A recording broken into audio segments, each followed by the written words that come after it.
की इन भविष्यवाणियों को गलत साबित किया कि दिन रात और काले सफ़ेद जैसी विविधताओं से भरे इस देश में डेमोक्रेसी कभी कामयाब हो ही नहीं सकती।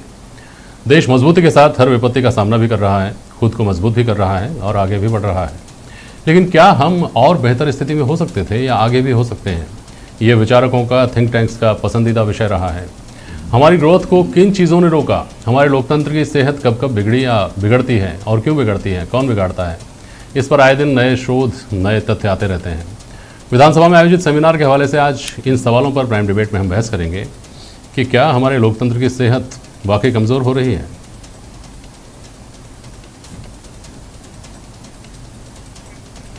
क्या हमारी राजनीति जनगण के मन की अपेक्षाएं पूरी कर पाई है?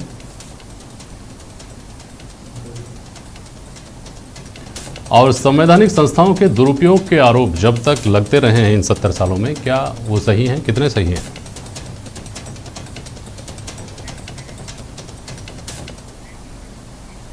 स्टूडियो में मेरे साथ भारतीय जनता पार्टी के प्रवक्ता और जयपुर के डिप्टी मेयर, जयपुर ग्रेटर के डिप्टी मेयर पुनीत कर्नावट साहब हैं, ज्योति खंडेलवाल ने जयपुर की पूर्व महापौर और कांग्रेस के प्रवक्ता, और ओम सैनी साहब हैं हमारे साथ, वरिष्ठ पत्रकार। बहुत स्वागत है आप सभी का।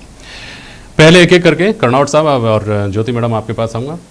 सवाल ये है जिस पर आज भी मंथन हुआ, मंथन जब तक होता रहता है, कि कौन सी वो चीज़ें हैं जो हमको इस बात की चिंता करने पर मजबूर करती हैं कि हमारे लोकतंत्र का ह्रास हो रहा है। कौन कर रहा है? पुनीत कर्नावट साहब पहले आप, फिर ज्योति जी आपसे टिप्पणी लेता हूँ। पुनीत जी। देखिए, लोकतंत्र लगातार हिंदुस्तान में जीवंत है और वो जीवंत बना रहे, ये सभी राजनीतिक दलों की जिम्मेदारी है। और मैं समझता हूँ कि लोकतंत्र के ह्रास की बात हम सब में चिंता तो पैदा करती है, पर साथ ही साथ हमें इस बात का भी यकीन है कि हमारी राजनीतिक नेतृत्व इतना मैच्योर है कि वो इन सब चिंताओं से वाकिफ़ है और कहीं ना कहीं इस कोशिश को में भी बना रहता है कि ये जो लोकतंत्र की मजबूती है, लोकतंत्र की समृद्धता है, लोकतंत्र की सक्षमता है, वो बनी रहे।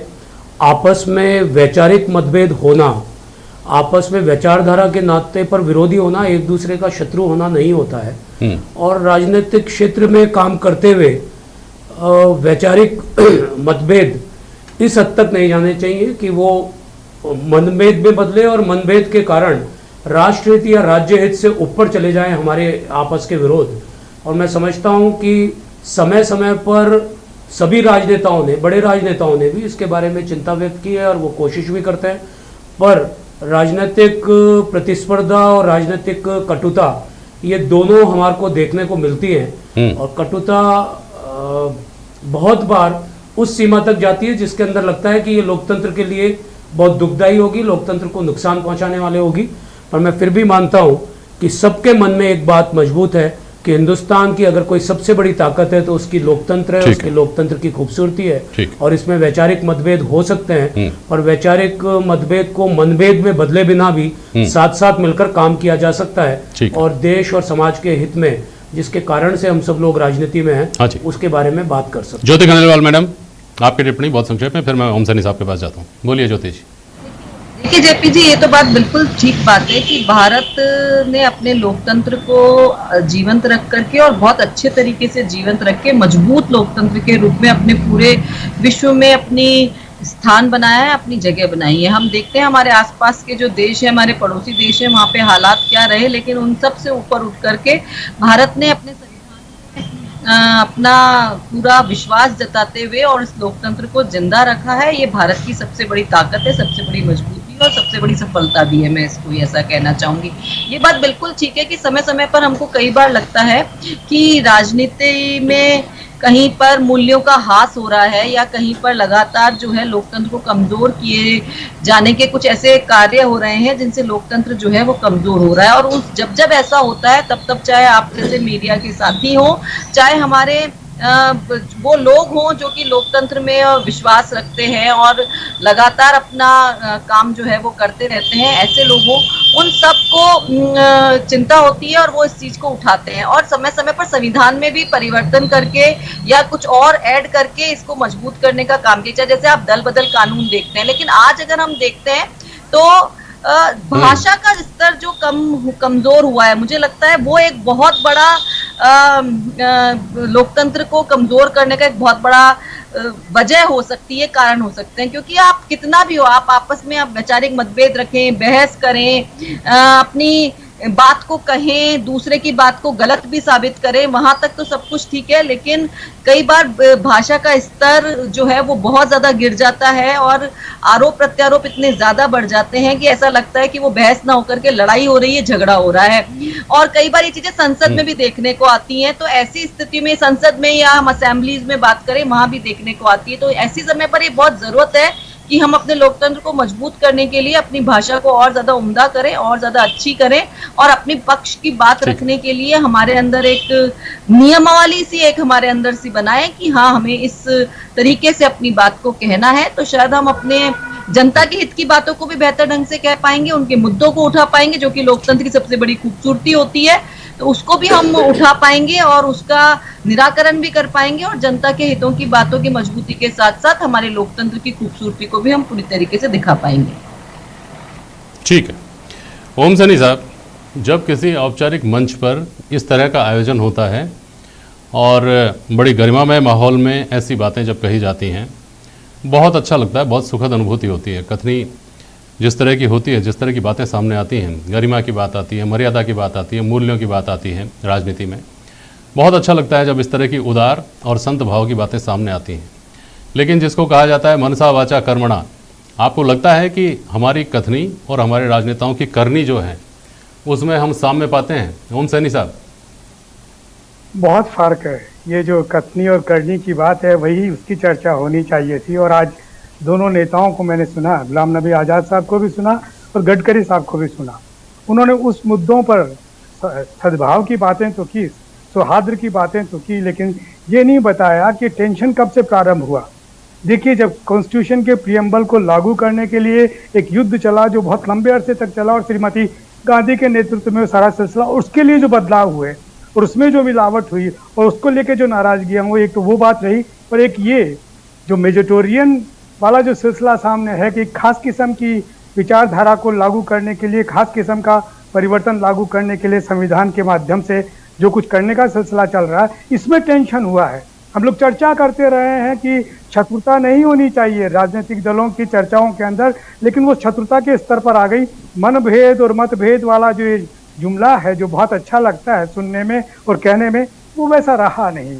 और यही सारा कारण है कि इस पर अगर चर्चा होती और ऐसी बातें होती, तो मेरा ख्याल है कि फिर वही जो हम विधानसभा में और लोकसभा में दृश्य देखते हैं, वही सारा दृश्य आज भी पैदा हो जाता। बहरहाल एक अच्छी बात है जिसपे सीपी साहब ने ये जो शुरुआत की है, करते रहे हैं, ये अच्छी बात है। लेकिन ऐसा है नहीं, ये तो ज़बरदस्त सारे इंस्टीट्यूशन में सारी गड़बड़ें जो हो रही हैं, जिनको एक पक्ष कहता है गड़बड़ें हो रही है, दूसरा पक्ष कहता है कि सुधार हो रहा है, लेकिन हकीकत यह है कि संविधान से परे होकर के सारी बातें हो रही हैं, जिनसे कि सारे टेंशन्स देखने को मिलते हैं।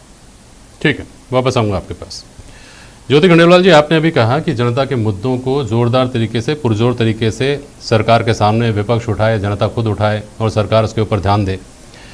क्या हमको इस बात पर गौर नहीं करना चाहिए, आपने पड़ोसी देशों का भी हवाला दिया, कि हमारे सामने अगर उदाहरण पाकिस्तान का है जो 70 साल में बदहाल हो गया बनकर, तो हमारे सामने उदाहरण चीन का भी है जो कुछ ही दशकों में अमेरिका जैसी महाशक्ति को आंख दिखाने लायक हो गया।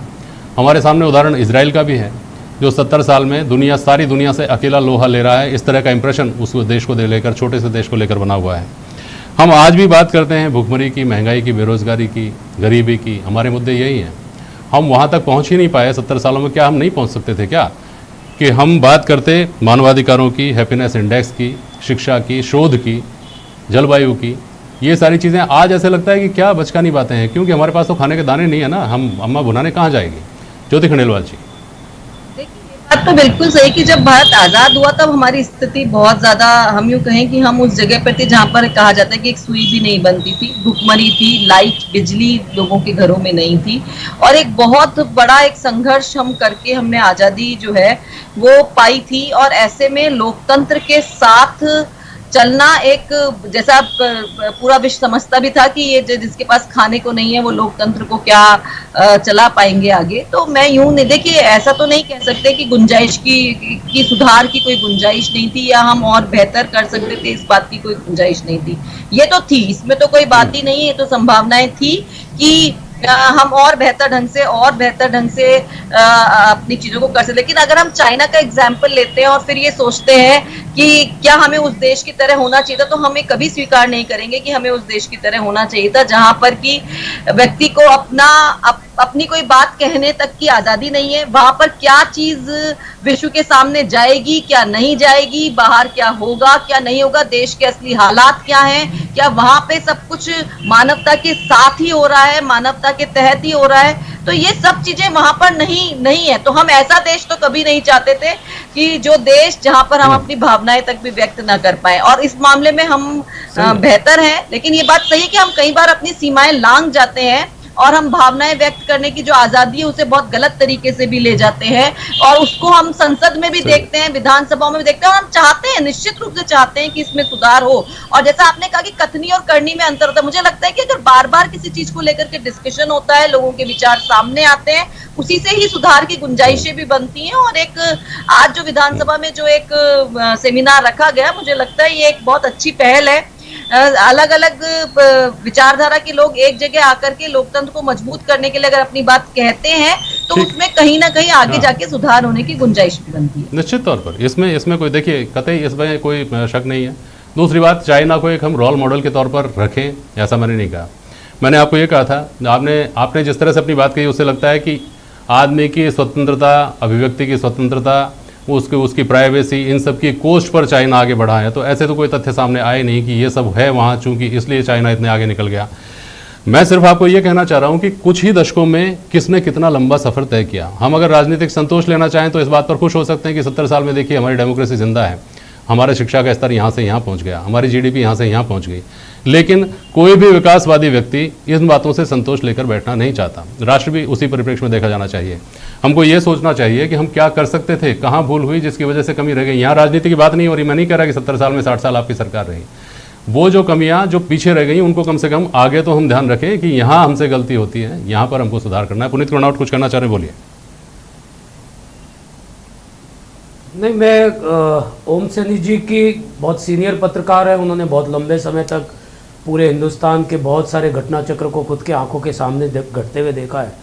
मैं उनकी बात में दो नकारात्मकता को नहीं समझ पा रहा था कि ऐसी कौन सी घटनाएं हैं जो कॉन्स्टिट्यूशन के खिलाफ जाकर इन दिनों हुई हैं जिसके कारण कोई मतभेद या इस तरीके की कटुता बढ़ी है। मैं नहीं समझ पाया, वो बता पाएंगे तो ज़्यादा बेहतर होगा। ठीक है, मैं पूछूंगा। दूसरा, मैं ज्योति जी की बात से सहमत हूँ कि हिंदुस्तान के सामने बहुत बड़ी चुनौतियाँ थी और उस चुनौतियों का सामना करते हुए हम लगातार आगे बढ़े, लगातार अपने आप को हमने ज़्यादा परिपक्व किया है, लगातार हमने ज़्यादा मजबूत किया है। ठीक है। और सभी सरकारों के बीच में कमोबेश काम हुए और गुंजाइश हमेशा होती है, परफेक्शन कुछ नहीं होता, हमेशा कोई फाइनल अचीवमेंट नहीं होता, आगे से आगे बेहतर काम करने की संभावना हमेशा होती है। हिंदुस्तान ने उस संभावनाओं को हमेशा एक्सप्लोर किया। ठीक है। ओम सैनी साहब किन बातों की तरफ इशारा कर रहे थे आप? पुनीत कर्नावट जी जानना चाह रहे हैं। ओम सैनी साहब, देखिए, मैं जिस बात की तरफ इशारा कर रहा हूँ, बहुसंख्यकवाद का जो सिलसिला नारा आजकल चल रहा है और साथ साथ में एनडीए की वर्तमान सरकार उसको बड़ा प्रमोट कर रही है, ये देखने को मिला। इसको लेकर के सारी बड़ी नाराजगियां हुई, लेकिन जब तक सारा सब कुछ बरकरार था, पॉलिटिकल पार्टीज का अपना रिकॉग्निशन बरकरार था, तब तक ये बात नहीं थी। तो ये जो इंस्टीट्यूशंस पे इनका इम्पैक्ट आ रहा है, जो इंस्टीट्यूशंस ऑटोनॉमस थे, वो इंस्टीट्यूशंस उस वेजिटेरियन भावना के वजह से सारा पोल्यूट हो रहे हैं और उसको देखना चाहिए राजनेताओं को। इसका मतलब ओम साहब, मेरे एक सवाल का जवाब दीजिए यहाँ पे। एक मिनट पुनीत जी, एक मिनट बात कर रहे हैं। ओम सैनी साहब, ये जो पिछला एक अरसा है, इससे पहले इसी तरह से अल्पसंख्यकवाद के भी आरोप लगते रहते थे और इससे ज्यादा मुखर होकर के ये कहा जाता था कि मुसलमानों का हक है देश के संसाधनों पर पहला। तो क्या दोनों वो दौर में अपनी अपनी तरह के जो आरोप है ये एक जैसे नहीं है? एक मिनट हाँ, बोलिए ओम सैनी। इसीलिए मैंने कहा कि जब श्रीमती इंदिरा गांधी के वक्त में जो सिलसिला था, एक वैचारिक लड़ाई थी जिसपे कि कॉन्स्टिट्यूशन के प्रोटेक्शन का सिलसिला था और उसके अंदर जो बातें थी वो कांग्रेस पार्टी के अपने घोषणा पत्र के मुताबिक थी, जो इम्पीचमेंट जैसी नजर आती है। मैं उनका समर्थन नहीं करता हूँ। उसी तरीके से वर्तमान में जो बहुसंख्यकवाद का सिलसिला चल रहा है, ये कॉन्स्टिट्यूशन में परिवर्तन की बात करता है, जो कि बदले जाने की बात होनी नहीं चाहिए। इससे ना इत्तेफाकी है। डेमोक्रेसी तो रहे, इसमें कोई शक ही नहीं है। डेमोक्रेसी तो प्रोटेक्ट किया हमने इतने साल तक। ठीक बात है। पुनीत जी, हाँ बोलिए। ओम सैनी साहब जो भी बात कर रहे हैं वो केवल मात्र उनकी आशंकाएं हैं। एक भी ऐसा उदाहरण वो नहीं दे पाए जो बहुसंख्यकवाद को बताता हो, जो मुसलमानों को या अल्पसंख्यकों को किसी चीज से महरूम करता हो। क्या शौचालय बने तो मुसलमानों के लिए नहीं बने, उजला हुई तो मुसलमानों के लिए नहीं हुई, मुद्रा योजना आई तो मुसलमानों के लिए नहीं है? ये जो आशंका का वातावरण पैदा करने की जो कोशिश की जा रही है, यही बेसिकली अगर सही में कोई चिंता का विषय है हिंदुस्तान के लोकतंत्र के लिए, तो ये जो आशंकाओं को बार बार जन्म देने की कोशिश की जाती है। जब लोगों की जमीन खिसक रही होती है, उनका जनाधार खिसक रहा होता है, तो वो जाने लगते हैं आशंकाओं के ऊपर, ऐसा हो जाएगा, वैसा हो जाएगा। हो ऐसा और वैसा कुछ नहीं रहा है, होएगा वही जो राष्ट्र हित में होगा। और अगर 3 तलाक को बदल देना, कॉन्स्टिट्यूशन के अंदर कोई परिवर्तन करना है, सीए को लेकर आना, अगर कोई परिवर्तन करने वाला है तो मैं समझता हूं बेहतर परिवर्तन है। ओम सैनी साहब आप कुछ कहना चाह रहे हैं तो बोल लीजिए सर। मैं ये कहना चाहता हूँ, ये जो बोलने की आजादी है, ये जो आशंका की आजादी है, ये सबसे बड़ी संरक्षक है हमारी डेमोक्रेसी की। हाँ। ये आजादी अगर छीन ली जाए तो फिर कलम भी नहीं चलेगी, आवाज भी नहीं निकलेगी, और एक नहीं, लेकिन ये आजादी वो नहीं, अब सवाल देखिए, अब थोड़ा सा हम इस बहस को जिस व्यापकता के साथ शुरू की थी हमने, उसी व्यापकता के साथ के ऊपर आते हैं। ओम सैनी साहब, समस्या ये है कि हमारे देश में अगर वैक्सीनेशन ड्राइव शुरू होता है, अपने दम पर शुरू होता है, तो वो भी सवालों के घेरे में आ जाता है। लोकतंत्र का ह्रास कहाँ हो रहा है, जो शुरू में सवाल था। जो समझदार लोग हैं, जो पढ़ते लिखते हैं, जो बोलते हैं, जिनकी बातें सुनी है मैंने, उसके आधार पर बोल रहा हूँ कि अगर इस देश में वैक्सीनेशन ड्राइव शुरू होता है, अपने दम पर देश में वैक्सीन डेवलप करके लगाई जाती है, तो इस पार्टी की उस पार्टी की वैक्सीन हो जाती है, मैं तो नहीं लगवाऊंगा जैसी बातें आ जाती हैं। इस देश में ऐसी भी स्थिति है कि मुख्यमंत्री अगर पोस्ट कोविड प्रोटोकॉल्स की वजह से घर से बाहर नहीं निकलते तो उसको मुद्दा बना दिया जाता है कि मुख्यमंत्री तो अपने घर से बाहर ही नहीं निकल रहे। जब वो हॉस्पिटल में भर्ती होते हैं तब वो मुद्दा खत्म होता है। मैं दोनों तरफ की बातें कह रहा हूँ। इस देश में सुप्रीम कोर्ट के जो न्यायाधीश हैं उनको बाहर आकर प्रेस कॉन्फ्रेंस करनी पड़ती है। ये तो चलिए न्यायपालिका की, विधायिका की बात हो गई। आम आदमी की स्थिति ये है कि आम आदमी पार्टी जैसी पार्टी बनती है, लोकपाल आंदोलन के जरिए वो राजनीतिक हो जाती है। उस पर भ्रष्टाचार के भी आरोप हैं, भ्रष्टाचरण के भी आरोप हैं, और सारे वो आरोप हैं तुष्टीकरण समेत जो राजनीतिक दलों पर होते हैं। किसान आंदोलन के नाम से इतना बड़ा आंदोलन खड़ा होता है, वो फला राज्य में जाकर कहते हैं इस पार्टी को वोट मत दो, दूसरे राज्य में जाकर कहते हैं इस पार्टी को वोट मत दो। तो सभी मोर्चों पर इस तरह का जो ह्रास हो रहा है, इसको खोलकर क्यों नहीं स्वीकार करना चाहिए ओम सैनी जी, और इस पर काम क्यों नहीं होना चाहिए? इसलिए मैं कह रहा हूं जेपी साहब के जो बोलने की आज़ादी है, जो सोचने की आज़ादी है, जो आशंकाओं का सिलसिला वो बरकरार रहना चाहिए और इसकी चर्चा होनी चाहिए। संसद, विधानसभाएं और साथ साथ में हमारी पंचायतें इन सब बातों पे चर्चा करें। किसानों की बात जो है उसको एक आंदोलन 5 दिन चलने पर तत्काल होता है, करनाल का फैसला हो जाता है, लेकिन किसान जो लोकसभा के बाहर बैठे हैं, जो अपनी चर्चा कर रहे हैं, उनके बारे में कोई चर्चा नहीं हो रही, उनके बारे में कोई फैसला नहीं हो रहा। ऐसा हो रहा है, हम लोग भी ऐसा ही कर रहे हैं, उनकी चर्चाएं नहीं करते, और करते भी हैं तो इतने छोटे क्षेत्र उसमें करते हैं, स्पान में करते हैं कि लोग जानते ही नहीं है, लेकिन उसमें लाखों करोड़ों लोग उसमें इन्वॉल्व हैं। बिल्कुल नहीं है ओम सैनी जी, लेकिन हमको, आम आदमी को इस बात की भी चिंता करनी चाहिए ना कि हमारे आंदोलन भी अपनी विश्वसनीयता खो जा रहे हैं।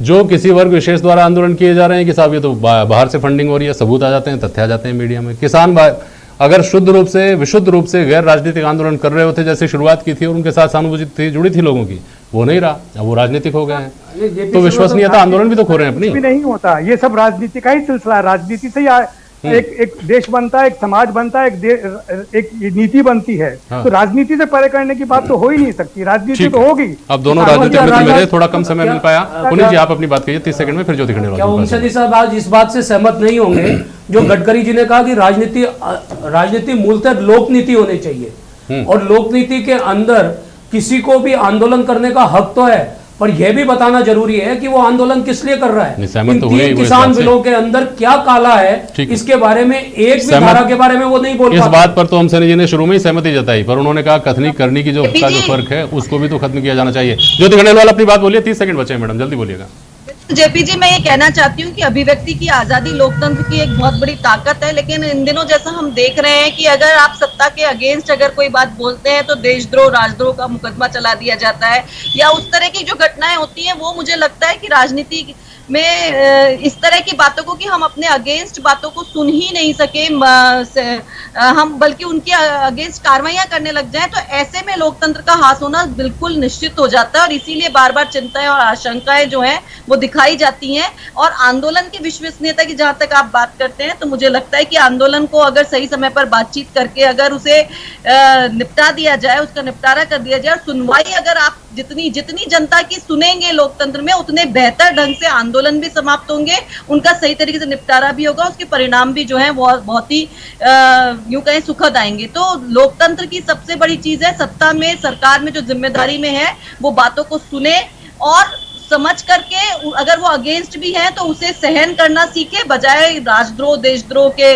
मुकदमे लगाने के या बजाय आंदोलनों को गलत साबित करने के। तो बेहतर ढंग से लोकतंत्र को आगे बढ़ाया जा सकता है। चलिए ठीक है ज्योति खंडेलवाल मैडम, आंदोलनों को लेकर सिर्फ मेरा इतना ही कहना था कि हर आंदोलन के जन्म से, हर आंदोलन की गर्भ से अगर राजनीतिक दल ही जन्म लेंगे, राजनीतिक महत्वाकांक्षाएं जन्म लेंगी, तो लोगों का कितना विश्वास रह जाएगा आंदोलन के ऊपर। खैर, इस पर फिर कभी बहुत शुक्रिया आप सभी का आज प्राइम डिबेट में शामिल होने के लिए। आज की दिवस इतना ही, नमस्कार।